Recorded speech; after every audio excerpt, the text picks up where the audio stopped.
කැමති ඔබත් එක්ක මේ උදෑසන දෙවියන් වහන්සේගේ වචනේ කතා කරන්නට මාතෘකාවක් හැටියට දුන්නොත් පෙනීමෙන් නොව ඇදහිල්ලෙන් ආමෙන් දකින්න දේවල් වලින් නොව ඇදහිල්ලෙන් ජීවත් වෙන්න. ටිකක් අපි සභාවෙන් එහා එහෙම නැත්නම් ලෝකය දිහා අපි හැරිලා බැලුවොත් මේ කාලේ අපිට අසන්නට දකින්නට ලැබෙන ප්‍රවෘත්ති දිහා අපි අවධානය යොමු කරොත් මං හිතනවා මම කියන දේවල් වලට ඔබ එකඟ වේවි කියලා. මම දකිනවා දිනෙන් දින ලෝකය බිඳ වැටමින් තිබෙනවා. මම දකිනවා දිනෙන් දින මිනිස්සුන්ගේ රාජ්‍යයන් අසමත් වෙනවා. දවසින් දවස මිනිස්සුන්ගේ ක්‍රම සැලසුම් තර්ක අසමත් වෙමින් පවතිනවා. අපි අපේ ශ්‍රී ලංකාව දිහා හැරලා බැලුවොත් ඩොලර් එක ඉහළ යනවා, රුපියල පහළ යනවා. බලාපොරොත්තුෙන් පත් කරගත්ත ආණ්ඩුවත් අසාර්ථක වෙමින් තිබෙනවා. මිනිස්සුන්ගේ බලාපොරොත්තු බිඳ වැටෙනවා. සමහර අය ලොකු බලාපොරොත්තු තියාගෙන සමහර දේවල් ව්‍යාපාර වගේ දේවල් ආරම්භ කරා. නමුත් දැන් ඒවා ටික බිඳ වැටමින් තිබෙනවා. රාජ්‍ය නායකයෝ ආගමික නායකයෝ පිරිහෙමින් පවතිනවා. හදවතේ විශාල ගෞරවයක් තිබුණු තියාගෙන හිටපු මිනිසයන් කරන දේවල් ඇහුවම දැක්කම මිනිසයන්ගේ හදවත් බලාපොරොත්තු බිඳ වැටෙනවා. ස්වභාව එහෙම නැත්නම් කාලගුණය ගැන ස්වභාව ධර්මය ගැන අපිට දැන් විශ්වාසයක් නැහැ. ඉස්සර හරියටම ඒ වර්ෂාව වෙන කාලය බලලා ගොවීන් වැපුරුවා. දැන් ගොවීන්ට හිතා ගන්න බෑ කවද්ද වපුරන්නේ කවද්ද අස්වැනු නෙලන්නේ. හැම තැනම ප්‍රශ්න, හැම තැනම මිනීමැරුම්. අනාගතය ගැන මිනිස්සු අතරේ බියක් තිබෙනවා. හෙට දවසේ මොකද්ද වෙන්නේ කියන එක ගැන මිනිස්යන්ට බලාපොරොත්තුවක් නැතුව ගිහින්. ඇයි එහෙම වෙන්නේ? හේතුව තමයි මිනිස්සයා එහෙම නැත්නම් අපි මේ මිනිසා කියන කෙනා හැම වෙලාවකම තීරණ ගන්නෙත් ජීවත් වෙන්නෙත් පේන දේවල් මත. උද්දමනයේ දිහා බලනවා, ආර්ථික දර්ශක දිහා බලනවා, කොටස් වෙළඳපොළ ගැන හොයනවා. ඒ දේවල් වලින් තමයි අපි තීරණ ගන්නෙ. ස්වභාවික විපත් ගැන හොයනවා. අර ප්‍රවෘත්තිය, මේ ප්‍රවෘත්තිය, අර වසංගතය, මේ වසංගතය, මෙනින්ජයිටිස් කියයි නේද? ජයිතිස්ස කියයි මොනවා හරි තියෙනවා. කාලෙන් කාලෙට මොනවා හරි එනවා. අපි මේ දේවල් දිහා බල අපි මේ දේවල් ගැන හොය ඒ දේවල් එක්ක ජීවත් වෙනවද?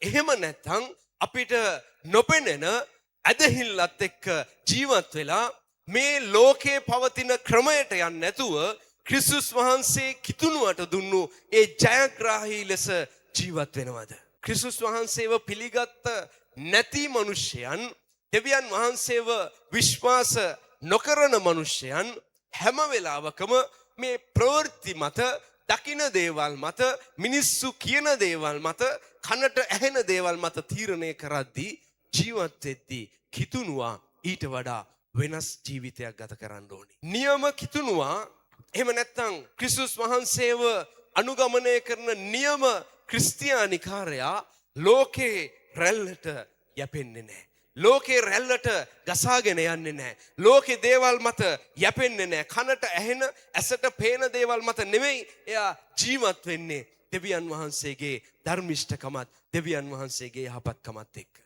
නියම කිතුණුවා හැම දවසකම දෙවියන් වහන්සේගේ සැපයීම විශ්වාස කරන කෙනෙක්. ආමෙන්. ක්‍රිස්තුස් වහන්සේව අදහන නියම මිනිසයා හැම දවසකම දෙවියන් වහන්සේව විශ්වාස කරන මිනිසෙක්. අපි කියවමුද 2 කොරින්ති පොතේ 5 වෙනි පරිච්ඡේදයේ 7 වෙනි පදය. මක්නිසාද අප හැසිරෙන්නේ පෙනීමෙන් නොව ඇදහිමෙන්ය. ආමෙන්. අපේ ඇස්වලට දකින්න දේවල්, අපේ කනට ඇසෙන දේවල් අසුභවාදී වෙන්න පුළුවන්, ඒවා වේදනාත්මක වෙන්න පුළුවන්, ඒවා අමාරු දේවල් වෙන්න පුළුවන්. නමුත් ඔබ විශ්වාස කරන්න පේන දේවල් වලින් නෙමෙයි අපි ජීවත් වෙන්නේ දෙවියන් වහන්සේගේ සැපයීමෙන්. ආමෙන්. අපි ජීවත් වෙන්නේ දෙවියන් වහන්සේගේ විශ්වාසවන්තකම තුලයි. එක රාජාවලිය පොතේ 16, 17, 18 මේ වගේ පරිච්ඡේදවල සඳහන් වෙන රජතුමාගේ නම තමයි ආහබ්. ඒ රජතුමාගේ භාර්යාවගේ නම තමයි යෙසබෙල්. මේ ආහබ් රජතුමාගේ කාලේ ඊශ්‍රායලේ ආර්ථිකය බිඳ වැටුණා. ස්වභාවික විපත් ආවා. ඊශ්‍රායලේ ආගමික තත්ත්වය බිඳ වැටුණා. එක රාජාවලිය 16 වෙනි පරිච්ඡේදයේ 30-31 පදවල කියනවා ඔම්රිගේ පුත්‍ර වූ ආහබ් තමාට පළමුවෙන් සිටි සෑම දෙනාට වඩා ස්වාමින් වහන්සේගේ ඇස් හමුයෙහි නපුරුව තිබෙන දේ කළේය. තවද ඔහු නෙබාත්ගේ පුත්‍ර වූ යෙරබෝම්ගේ පාපවල හැසිරුණා මදිවාක් මෙන් සීදොන් වරුන්ගේ රජ වූ එත්බාල්ගේ දුව වූ යෙසබෙල් භාර්යා කොට පාවා ගත්තේය. ඔහු ගොස් බාල්ට සේවය කරමින් නමස්කාර කළේය. ආහබ් කියන රජතුමා ඉතා බරපතල විදිහට දෙවියන් වහන්සේගෙන් ඈත් වෙලා දෙවියන් වහන්සේට විරුද්ධ දේවල් කරමින් පෞකාර දේවල් කරමින් ඉතාමත් අධර්මිෂ්ඨ අයුක්ති පාලනයක් ඔහු අරගෙන ගියා. හේතුව තමයි ඔහුට වඩා රජකම් කරේ ඔහුගේ භාර්යාව වුණු යෙසබෙල්. යෙසබෙල් ඊශ්‍රායලයේ කෙනෙක් නෙමෙයි. තව පදයක් කියමු අපි 18 වෙනි පරිච්ඡේදයේ දෙවනි පදේ. 18 වෙනි පරිච්ඡේදයේ දෙවනි පදේ කියනවා එලියා ආහබ්ට පෙනෙන්ට ගියේය සාගතය සමාරියෙහි බලවත්ව තිබුණේය. මේ කාලේ එහෙම නැත්නම් මේ ආහබ්ගේ කාලේ ආර්ථිකය බිඳ වැටුණා. ඇයි? අවුරුදු 3මාරක් රටට වැස්සේ නැහැ. අවුරුදු 3මාරක් රටේ සාගතයක් කෑම නැහැ. ආර්ථිකය බිඳ වැටිලා රජතුමාගේ පාලනය බිඳ වැටිලා මිනිස්සුන්ගේ බලාපොරොත්තු නැති වෙලා මේ උදැසන අපිට ඇසෙන දකින දේවල් එක්ක ශුද්ධාත්මයන් වහන්සේ අපිට නැවත මතක් කරනවා කොහොමද අපි ඇදහිල්ලෙන් ජීවත් වෙන්නේ. ආමෙන්. පළවෙනි කාරණය කවදාක්වත් දෙවියන් වහන්සේ අසමත් වෙන්නේ නැහැ. ආමෙන්. කවදාවත් අපේ දෙවියන් වහන්සේ අසමත් වෙන්නේ නැහැ. ආහබ් රජුගේ අසමත් වීම නිසා රටට අමාරු කාලයක් උදා වුණා. මම ඔබට කිව්වේ ආර්ථිකය බිඳ වැටුණා. අවුරුදු 3මාරක වර්ෂාව නැති නියගයක් කැම නැහැ. රටට ඉතා විශාල අභියෝගයක්. හේතුව ඊශ්‍රායලයේ වැඩිපුරම ඒගොල්ලන් කෘෂිකර්මයේ තමයි යෙදුනේ. රයිට්. අපි කියමුද 17 වෙනි පරිච්ඡේදයේ පළවෙනි පදේ ඉඳලා 6 වෙනි පදේ වෙනකම්. තවද ගිලිහති විසූවන්ගෙන් එක්කෙනෙකු තිෂ්බීය එලියා ආහබ්ට කතා කොට මා සේවය කරන ඊශ්‍රායල්ගේ දෙවියෝ ස්වාමින් වහන්සේ ජීවමාන බව සැබෑවාසේම මාගේ වචනය ලෙස මිස මේ අවුරුදුවල පිණිවත් වැස්සවත් නොවන්නේ යැයි කීයේය. ස්වාමින් වහන්සේගේ වචනය ඔහු වෙතට පැමිණ මෙතනින් පිටත්ව පූර්ව දිශාවට ගොස් යෝර්දාන් ඉදිරිපිට තිබෙන කෙරිත් නම් ඔය ළඟ සැඟවී සිටින්න. ඒ ඔයෙන් නුඹට බොන්ට පුළුවන. එහිදී නුඹට කෑම දෙන්ට කපුටුවන්ට මම අණ කළෙමි කීසේක. ඔහු ගොස් ස්වාමින් වහන්සේගේ වචනය ලෙස කෙළේය. ඔහු ගොස් යෝර්දාන් ඉදිරිපිට තිබෙන කෙරිත් ඔය ළඟ වාසය කෙළේය. කපුටුවෝ උදයේ රොටි සහ මස්ද සවස රොටි සහ මස්ද ගෙනාවෝය. ඔහු ඔයෙන් වතුර බීවේය. දැන් මේ කතාව අපි ටිකක් අපේ ඔළුවට දාගමු. සමහර අය මේ කතාව දන්නවා. නමුත් දන්නේ නැති අයත් ඉන්න නිසා ටිකක් සරලව යමු. දැන් රජතුමාගේ නම ආහබ්. ඒ කාලේ දෙවියන් වහන්සේ පත් කරලා තිබුණු නායකයාගේ නම එලියා. මොකද්ද නම? එලියා නෙමෙයි. එලියා. රයිට්. එයාගේ නම එලියා. දැන් මේ එලියා කියන දිවසිවරයා, එලියා කියන දෙවියන් වහන්සේගේ දාසයා ඔහු ප්‍රකාශ කළා. එහෙම නැත්නම් ඔහු යාඥා කළාම රටට වැස්සවත් පිණිවත් වැටුනේ නැහැ. කොච්චර කාලයක්ද? අවුරුදු 3මාරක්. දැන් අපි බැලුවොත් මේ එලියා කියන්නේ කවුද කියලා. එලියා කියන්නේ දෙවියන් වහන්සේගේ දාසෙක්, අනාගත වක්තෘවරයෙක්, ඉතා එඩිතර මිනිසෙක්, නිර්භීත මිනිසෙක්. එක අවස්ථාවක ඔහු බාල් පූජකයන් 400ක් එක්ක තනියම අභියෝග කරා. ඊට පස්සේ ඔහු යාඥා කරලා අහසින් ගින්දර බැස්සුවා. එකපාරක් යාඥා කරාම අවුරුදු 3මාරක් වැස්ස නතර වුණා. අවුරුදු 3මාරකට පස්සේ ආයි යාඥා කරාම වහින්න පටන් ගත්තා.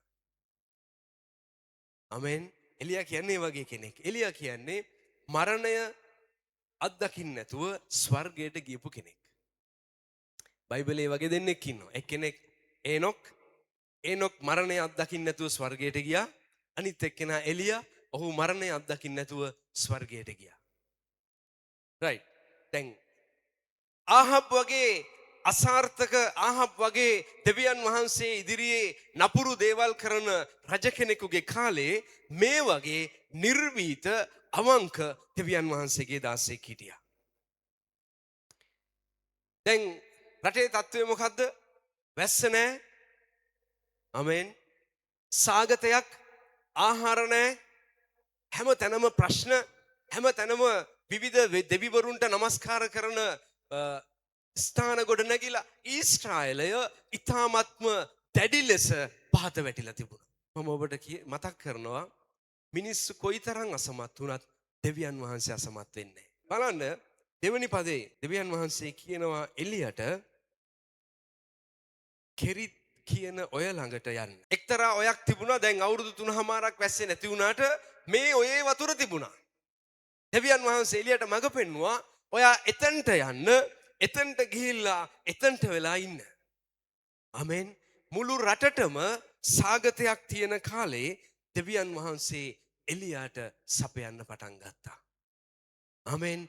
හැම තැනම ප්‍රශ්න තියෙන කාලෙක දෙවියන් වහන්සේව විශ්වාස කළා වූ ඒ එකම මනුෂ්‍යයාට දෙවියන් වහන්සේගේ විශ්වාසවන්තකම ප්‍රකාශ කරන්න පටන් ගත්තා.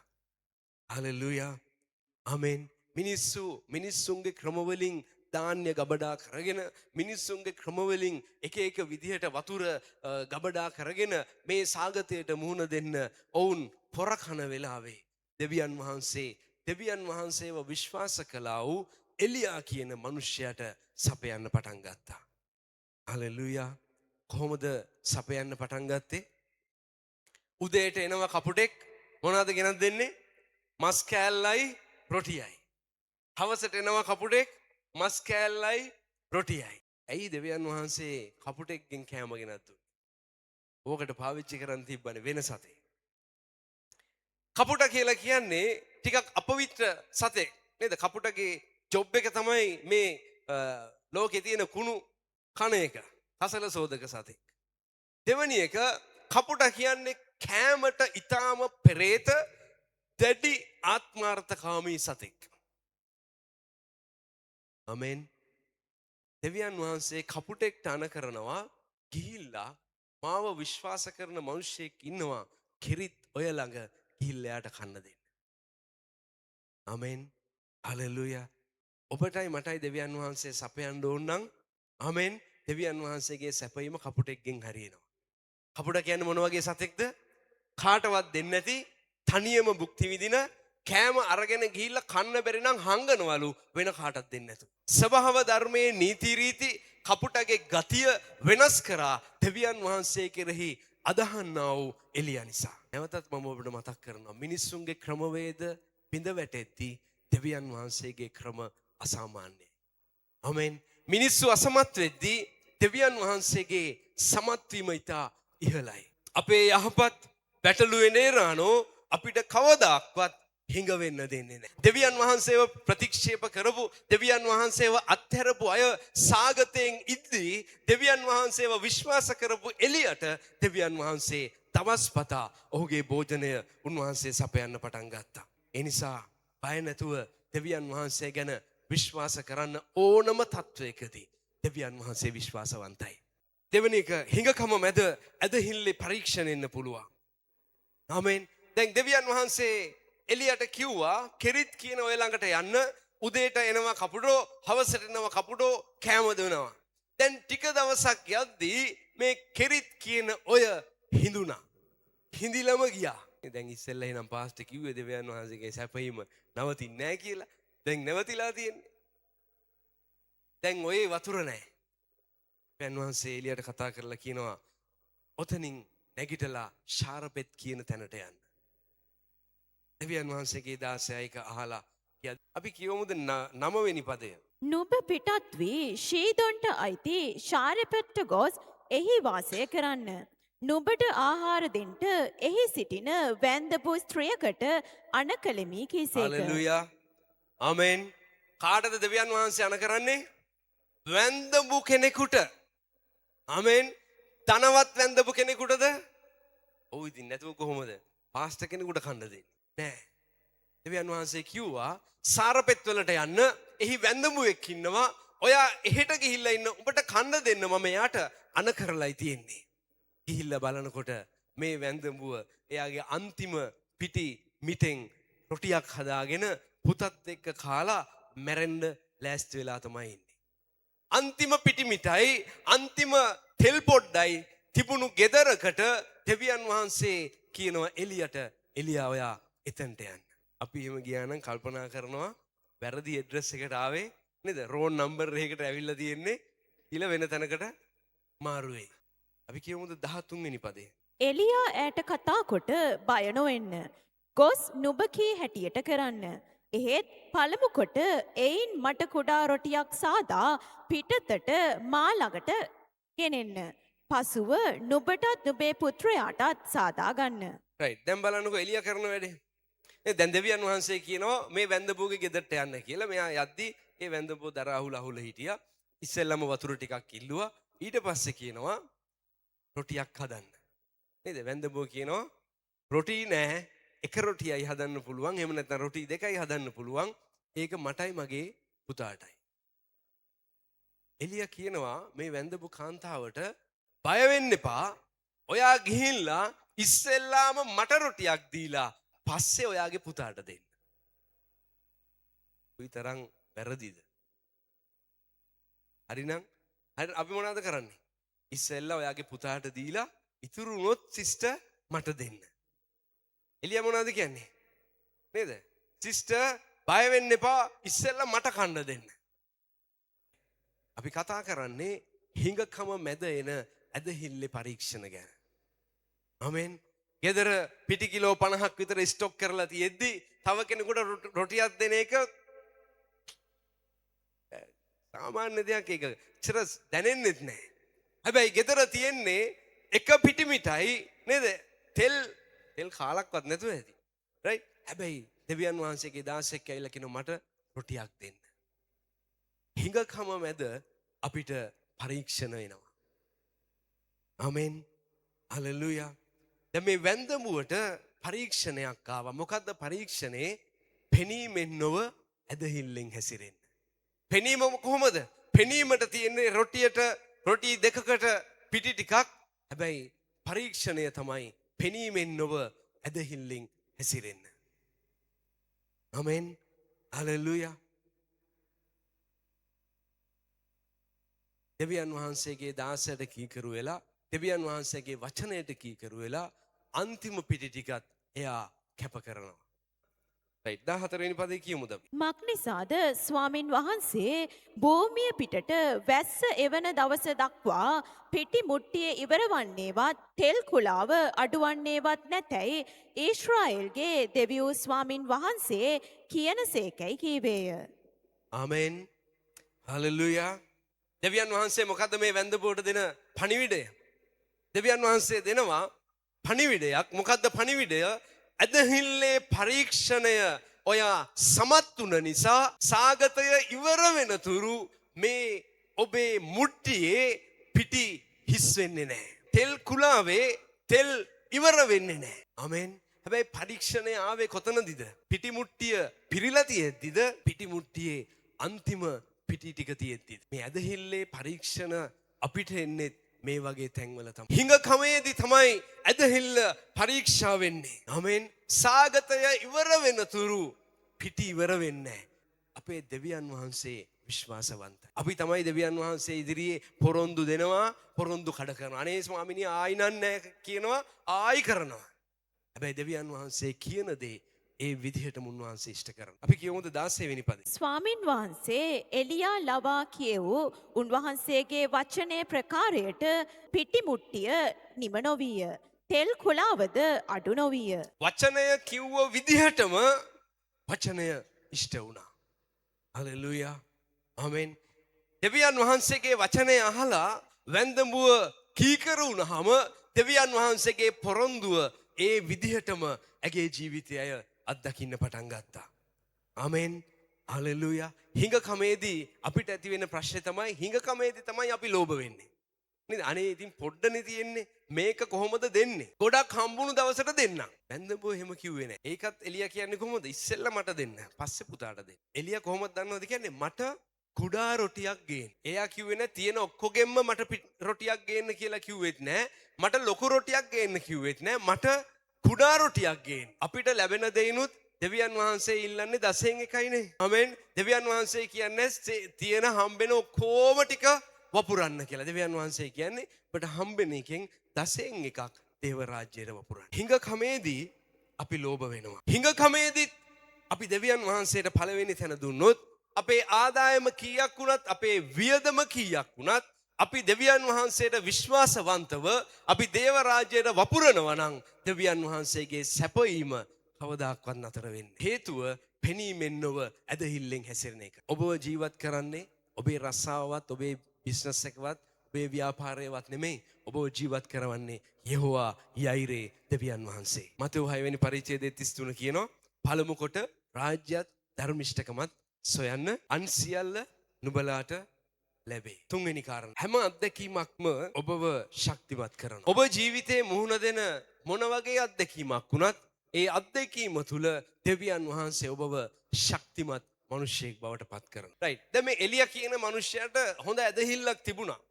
හොඳ දෙවියන් වහන්සේ ගැන හොඳ විශ්වාසයක් ගැඹුරු ඇදහිල්ලක් තිබුණා. ආමෙන්. හැබැයි මේ සාගතය වෙලාවේ එලියාගේ ඇදහිල්ල පරීක්ෂණයට ලක් වුණා. කොහොමද පරීක්ෂණයට ලක් වුණේ? දෙවියන් වහන්සේ කිව්වා ඔය ළඟට යන්න කියලා. දෙවියන් වහන්සේ ගමන් කපුටන්ට අන කරා කෑම දෙන්න. ෂුවර් නෑ දැන් කපුටෝ ගේයිද නැද්ද? උදේට ඇවිල්ලා කපුටෝ කෑම දීලා ගියාම ආයි හවස් වෙනකන් එයාට කෑමක් නෑ. නැවත දෙවියන් වහන්සේ කපුටන්ව එවනකම්ම බලන් ඉන්න වෙනවා. ආමෙන්. රැයට කෑවට පස්සේ නිදාගත්තා. ආයි උදේට දෙවියන් වහන්සේ කපුටන්ව එවනකම්ම ඇදහිල්ලෙන් බලාගෙන ඉන්නවා. ආමෙන්. ගබඩා කරගන්න පුළුවන් කමක් තිබ්බේ නැහැ.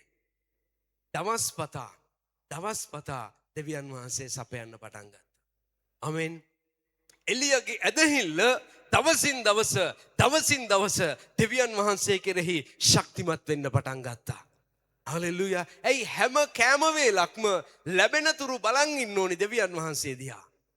ආමෙන්. සමහර විට එවැනි අත්දැකීමක් ඔබේ ජීවිතේ තිබිලත් ඇති. ආමෙන්. දෙවියන් වහන්සේ සැපුවේ නැත්තම් මුකුත් නැහැ. ආමෙන්. හැබැයි එලියාගේ දෙවියන් වහන්සේ කෙරෙහි තිබුණු විශ්වාසවන්තකම හොඳට පරීක්ෂණයට ලක් වුණා. ආමෙන්. හලෙලුයා. ඒ නිසා හැම අත්දැකීමක් තුලම දෙවියන් වහන්සේ යම් දෙයක් අපිට උගන්වනවා. ආමෙන්. වැන්දඹුවට අන්තිම පිටි ටිකෙන් එයා කියනවා මට රොටියක් හදලා දෙන්න. හිඟකමේදී පරීක්ෂා වුණු ඇදහිල්ල නිසා ආමෙන් වැන්දඹුව දෙවියන් වහන්සේ ජීවමානයි කියලා අත්දැක්කා. ආමෙන්. ඒ හිඟකම තුල යද්දී එයා දෙවියන් වහන්සේව විශ්වාස කරපු නිසා දෙවියන් වහන්සේගේ විශ්වාසවන්තකම මේ කාන්තාව මේ වැන්දඹුව ස්ත්‍රිය දැනගත්තා. ආමෙන්. මම නිකන් හොයලා බැලුවා කෙරිත් කියන නමේ තේරුම කෙරිත් ඔය. මේ නමේ තේරුම තමයි කපා දැමුවා. කපා දැමීම කියන එක. කපා දැමීම කියලා කියන්නේ අලංකාර නිර්මාණයක් උදෙසා කපා දැමීම කියන එක තමයි කෙරිත් කියන එකේ තේරුම. ආමෙන්. දෙවියන් වහන්සේ මේ දෙවියන් වහන්සේගේ දාසයව කෙරිත් කියන ඔය ළඟට අරගෙන ගිහිල්ලා ඇදහිල්ල ශක්තිමත් වෙන පිණිස ඉගැන්නුවා. ආමෙන්. හලෙලුයා. 18 වෙනි පරිච්ඡේදයේ අපි දකිනවා බාල් පූජකයන් 400 දෙනෙකුට නිර්භීතව අභියෝග කරනවා. ආමෙන්. බාල් පූජකයන්ට නිර්භීතව අභියෝග කරලා කියනවා උඹලගේ දෙවියන්ට වඩා මගේ දෙවියෝ ජීවමානයි. මම අහසින් ගින්දර බස්සනවා කියලා අහසින් ගින්දර බැස්සෙව්වා. හලෙලූයා. කොහොමද එහෙම ඇදහිල්ලක් එළිය තුල ගොඩනගෙන්නේ? කෙරිත් ඔය ළඟ ඉඳන් කපුටු කෑම ගෙනත් දෙනකන් බලන් හිටපු එළියගේ ඇදහිල්ල ශක්තිමත් වුණා. හලෙලූයා. ඒ නිසා ඔබ මේ කාලේ මොන වගේ අභියෝගයකට මුහුණ දෙමින් හිටියත් ආමෙන් ඔබ මොන වගේ තත්වයක් තුල ගමන් කරත් දෙවියන් වහන්සේ ඒ තත්වය තුල ඔබව ශක්තිමත් කරන්නට යනවා.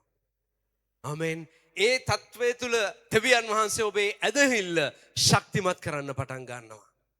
හලෙලූයා. ආමෙන්. නමුත් දෙවියන් වහන්සේ කෙරෙහි විශ්වාස කරන්න. ආමෙන්. හලෙලූයා. ප්‍රඥාව වැඩි කරන්න. ආමෙන්. දෙවියන් වහන්සේට ඔබගේ සමීපතාවය වැඩි කරන්න.